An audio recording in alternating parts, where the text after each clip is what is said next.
Hey babe, take a slow, deep breath, because what I'm about to say will bend the walls of everything you thought you understood about us. I need all of you, your focused mind, your patient heart, your steady courage, for the next few minutes.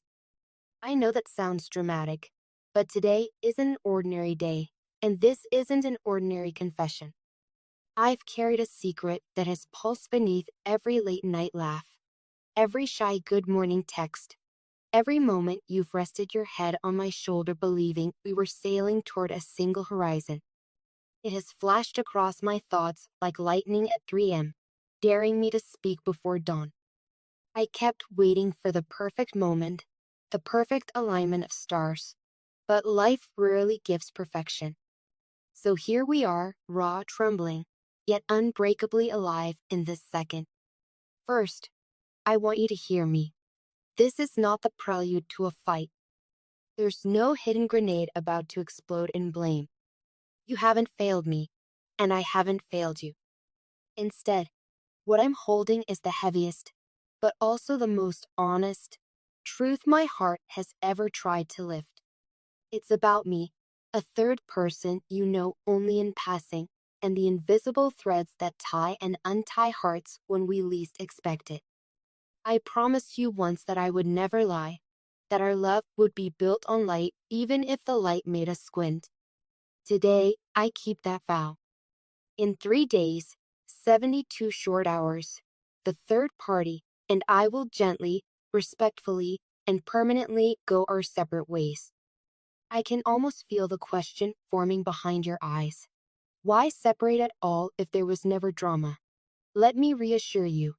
There was no shouting, no secret betrayal, no stormy text messages at midnight.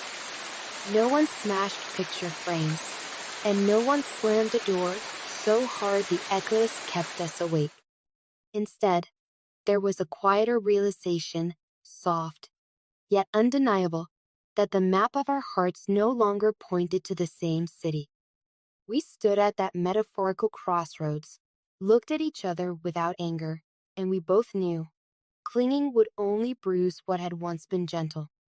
The startling part, the pulse-quickening piece I've never told another soul, is the genuine reason we chose this fork in the road. It isn't because we burnt out. It isn't because we ran away from effort. It's because each of us has heard a new melody calling us, one sung by someone else. I'm almost certain your stomach just nodded. So let me pause and touch your hand in words. I'm not saying this to wound you.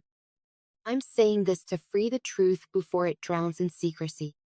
Somewhere along this winding path, babe, my heart began whispering a name that wasn't theirs, and I couldn't shove that whisper back into silence.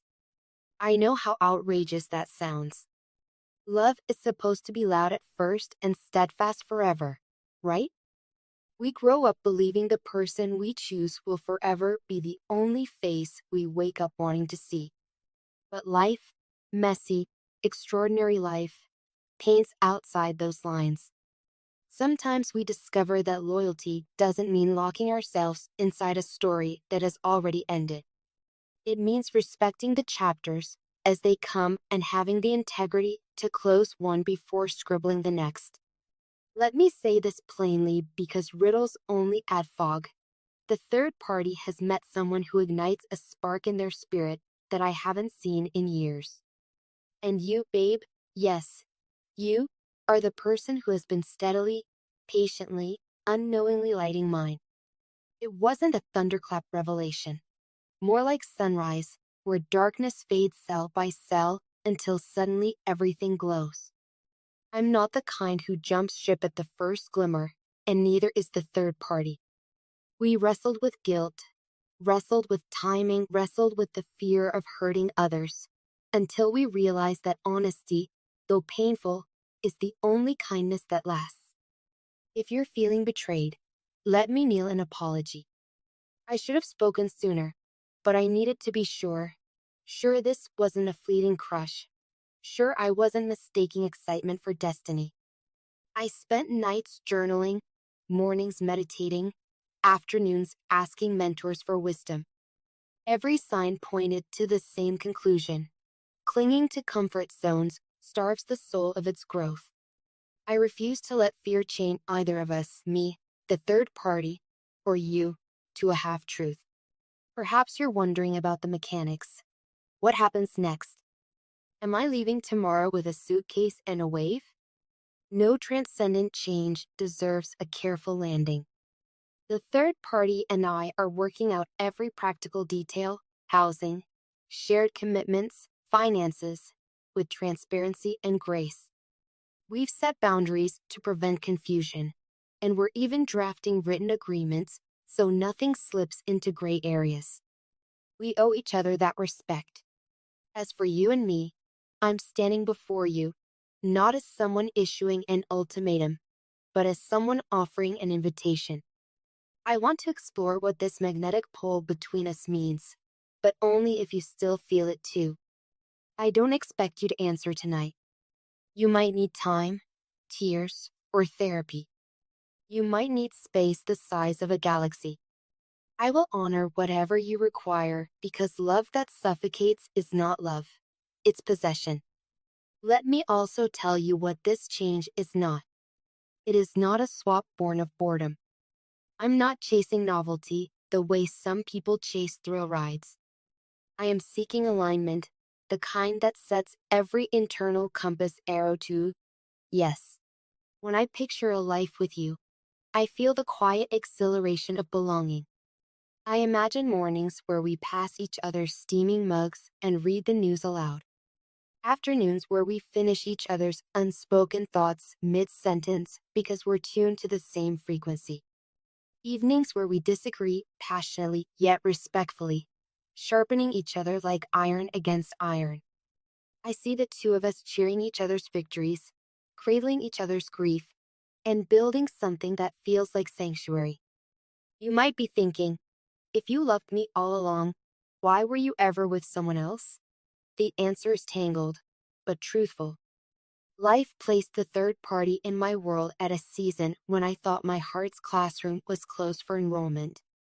They taught me stability, accountability, the joy of gentle love. Because of that relationship, I learned what patience looks like, what shared growth looks like, and most importantly, how to listen to the deeper murmurs of my soul. Without those lessons, I would never have recognized the symphony your presence awakens in me now. So, though our chapter ends, I regard it with gratitude, not regret. I can almost hear your pulse in the silent space between these paragraphs, and I want to usher in calm. You have every right to feel shocked or skeptical. Ask me anything. Interrogate my motives. I will not dodge. Transparency is the only currency we should spend from here on. If you choose to say, this is too much, I will step back. Your agency stands tall in this equation. If instead you whisper, I still believe, then we will navigate next steps together, slowly, compassionately, openly. One thing I promise no matter what, there will be no overlap, no blurred lines, no clandestine midnight phone calls to the third party. That door is closing with respect and finality. The last thing I want is for our potential love to sprout from tangled roots. We deserve clean soil and honest water. I wonder if you remember the day we first met, the calf with the flickering neon sign, the scent of cinnamon drifting from the counter. We talked about nothing and everything for 2 straight hours, laughing so loud the barista kept glancing over with a grin. Back then, I chalked up the electricity to coincidence. Now I see it was the universe tapping my shoulder saying, pay attention. I didn't, not fully. Sometimes epiphanies require time's gentle hammer to crack hardened shells of denial. Let me tell you what my nights look like lately. I lie awake replaying memories with you. Your grin when you solve a complicated puzzle. The way you cradle a hot chocolate with both hands like it's fragile. Your fierce loyalty when someone underestimates your worth. Each recollection is a lantern lighting the path I'm choosing now. And here's the most vulnerable truth. I'm terrified. Not terrified of loving you. I'm already there.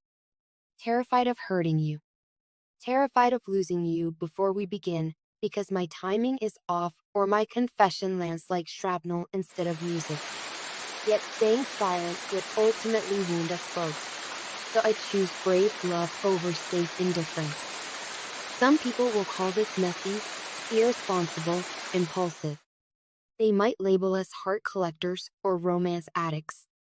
Let them gossip. They don't carry our memories or feel our pulse. We are the ones who must live the consequences of our choices, so we alone must right them. If you say yes, even cautiously, even with trembling hands, here's my vision for tomorrow. We meet at the botanical garden near the riverbank, the one whose glass domes glint like hope in the afternoon sun. We wander the orchid room with its fragrant hush and share the first raw conversation of our new honesty.